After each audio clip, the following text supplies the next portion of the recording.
Hey, what's up everyone? This is JB Roms, and today my bicycle and I went on one hell of an adventure. So I normally don't make this kind of content. I normally just kind of put segments up with music and add some infographics and call it a day. But this ride was probably the best ride I've ever done, certainly the most epic, if that makes any sense. So I wanted to make this longer form video and actually show you what I went through on today's big adventure.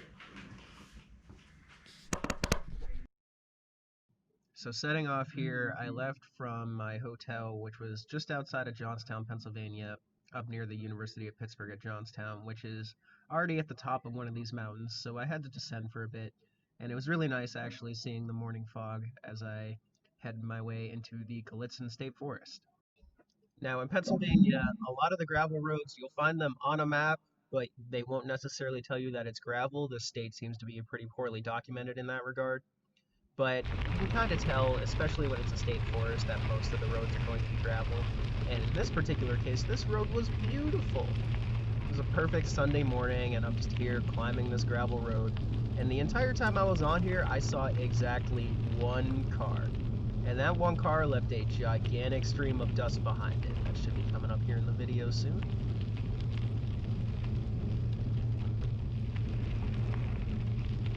Yeah, check this out.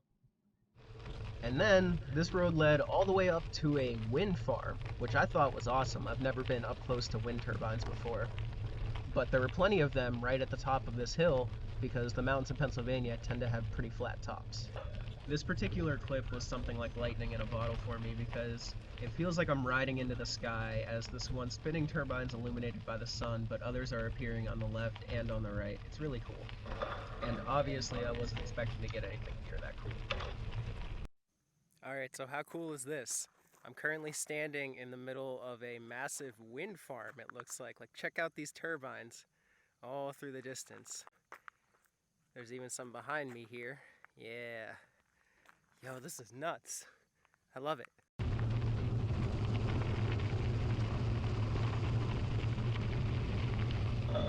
So as the sun continues to come up and shine through the trees directly into my camera, thankfully not your eyes, I'm going to descend a bit on this gravel. There's definitely some up and down to this particular road, and I'm pretty excited for what's coming up because I know that as long as I keep going on this particular road, I'm going to be met with a spectacular view. I didn't actually know how good of a view I was in for here. I just happened to see that there was basically a cliffside here on the map, and I was excited to see how it would look.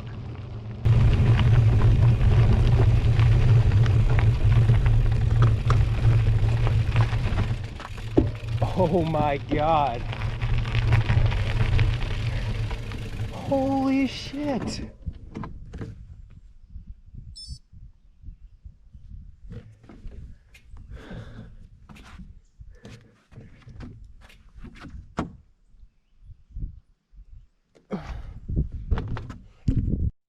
Okay, so real talk, words cannot describe how good this view behind me is.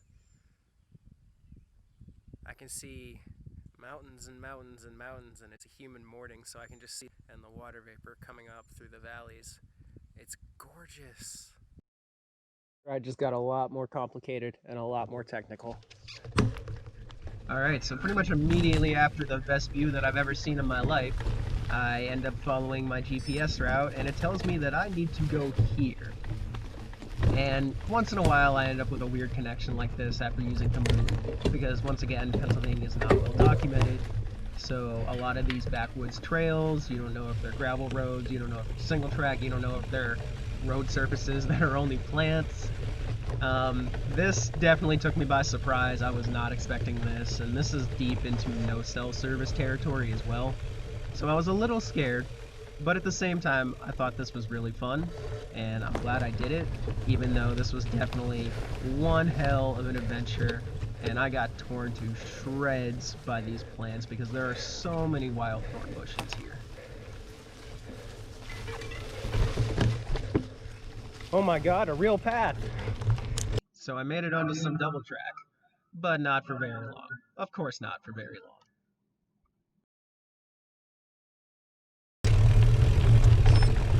This does not look inviting. But here we are doing it anyway.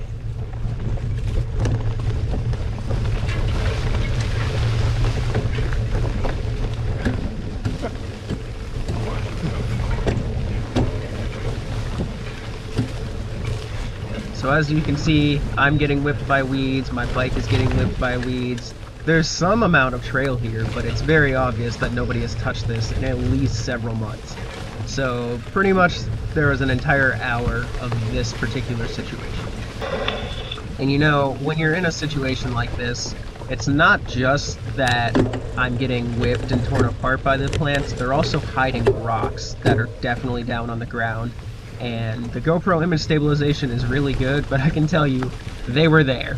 There were so many rocks, plenty of them were big, plenty of them were jagged. The fact that I made it through situations like this without getting any flats, I am thoroughly surprised. I had to dismount and walk over so many down trees that went through this single track, possibly just a deer trail. I'm not really sure.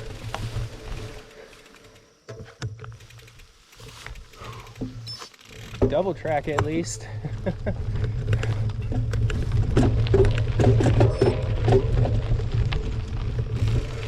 Alright, my gears are full. So I made it to double track, but this double track was also not very kind. You can see in this clip here, there's a lot of rocks, and they're not the kind that I want to be riding over, but the center's also too high for me to ride through that, and it's definitely probably hiding even bigger rocks. But at the same time, I'm pretty happy I finally made it out of the woods, even though my knees look like this. But now it's time for a part of the ride that I was looking forward to from the moment I put it on a map. And this is a 10-minute road descent down to Pavia, Pennsylvania, formerly Union Township, Pennsylvania, I believe. And this road looked like something straight out of my 12-year-old roller coaster tycoon creations. I don't know if the ground underneath it has shifted a little bit since they first put this pavement down, but this road was banked and not in ways that you'd expect. Just the angle of the road made it kind of difficult to control at high speeds, but at the same time, I pretty much never let that stop me. I love road descents, and the longer the better, and that's one of the benefits with riding out here in the country as opposed to Pittsburgh. The descents are much, much longer. For this particular descent, at the very bottom, I do a U-turn and immediately start the biggest climb of my life. Blue Knob State Park. Blue Knob is the second highest mountain in Pennsylvania. This is a 1,600 foot or about 490 meter climb. Here's the profile here. It starts off kind of slow, kind of scenic, pretty shallow at the bottom here. You're getting out of this neighborhood. I'm not sure if that peak in the distance is Blue Knob itself. We will see the summit later on, but as you get further up this road, you see that this is actually a state park. There's plenty of signs for activities like camping, hiking, cabins. At one point I saw an entire Amish family just walking through the area. It was actually a really, really nice place. And as you get further up the climb, it gets a little bit steeper. You know, there's some steep pitches, some more shallow pitches. Longer climbs tend to do this, at least in the Appalachians. These roads weren't exactly engineered. They were more pavement put down on the side of the hill in a way that made sense and followed the terrain. I'm breathing kind of hard now. It's getting kind of steep. It was a humid day and I'm pretty sweaty. This climb took me about 45 minutes overall, but I got to get a view of the summit in a clearing here, which was really nice. And then you make this little U-turn here. I had to wait for a truck to pass. I could hear him coming up and I could hear that his engine was loud, and I was like, I'm not going to test this guy. So then you make this U-turn and then it's basically a straight shot up to the summit. Alright, so I'm up here at the top of Blue Knob and I'm a little exhausted. Still got another big climb on the way back to Johnstown, but the view up here is incredible and I don't regret coming up here one bit.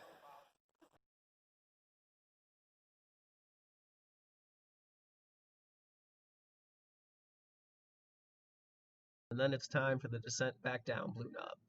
This descent was pretty fun. I didn't take it all the way to the bottom, but I loved the view that I had for most of the way down of just these other hills in the area. It doesn't show up too well on the GoPro, but you can kind of see in the distance, and the human eye is just a little bit better at seeing depth in a camera like this. The descent was really nice. Not many cars on this road at all. I didn't take it all the way down though, because before I get close to the bottom, I'm going to make a turn off of this road back into the state game lands for yet another off-road adventure. So we're headed back off-road here for a climb known as Escape from Bob's Creek. I'm assuming this is Bob's Creek, and this is in the state game lands. This is a very interesting climb. It actually looks like this on a map, which is why I picked it. It started off as these ridiculously rough gravel stones. This is the kind of gravel where there's so much rock and gravel stone put down that your back wheel kind of starts to get lost and a little bit shaky.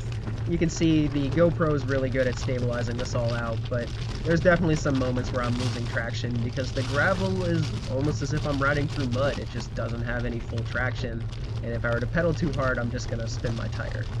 But thankfully, I didn't have to deal with gravel like this for very long because this climb quickly turned into what I have dubbed road surface plants. This climb, not too steep, thankfully, because this was just mostly grass and weeds that I was riding on. This is a snowmobile road put together by some kind of snowmobile club. It looks like they manage a few of the state game lands in this area.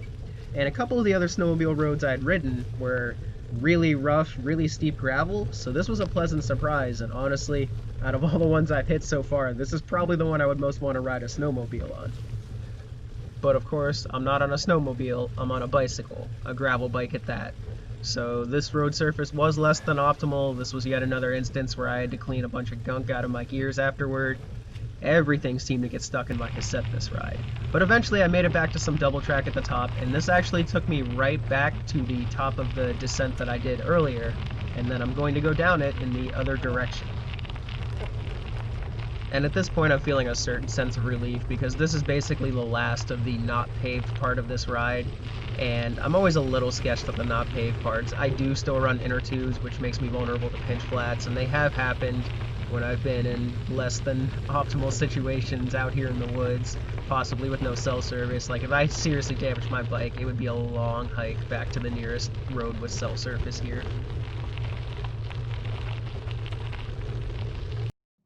So we're back on the pavement, back to descending, and this was actually really nice for me. I was very happy to just kind of chill out on this particular descent and let gravity take over. I was a little bit worried at this point that I may have not brought enough food and or sugary drinks. I still had, I think, like a bottle of Gatorade and an energy gel at this point, but stores are running kind of low. There's not many places where I could stop and buy anything out here. And on top of that, I spent much longer in the woods both the times that I went through it than I wanted to, which just meant that I probably burned more calories just on the whole over this ride than I was intending to. So I was a little afraid. But Surprise Lake has definitely lightened my spirits a bit. As I was descending that hill, I just happened upon this lake. It certainly helped with this next climb because I'm boiling here, and it's not even that hot out. Fuck humidity. So I'm on my way back to my hotel, and I happen to spot a Dollar General in the middle of nowhere. This seems to be their business model of build stuff where Walmart is not and where nothing else is either.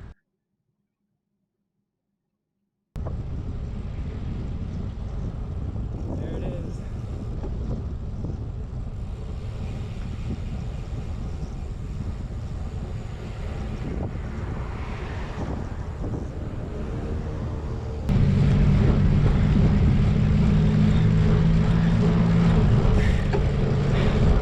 I made it. I can't believe it.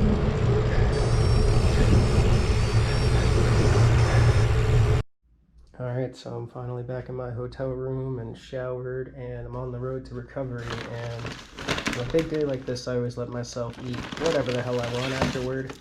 So today I chose Five Guys burgers and fries. Hell yeah. Now, if you made it this far into the video, thank you, because that means you pretty much watched the entire thing. Now that I'm back in my hotel room and I've recovered, I'm still pretty exhausted, but I've got all the sugar back in my bloodstream, some caffeine flowing, everything feels nice. I just want to say that days like this are why I ride a bike. Specifically days like today, where I go through all sorts of different terrain, all sorts of different experiences, and I come out the other side feeling very fulfilled and very happy with my life. See you around.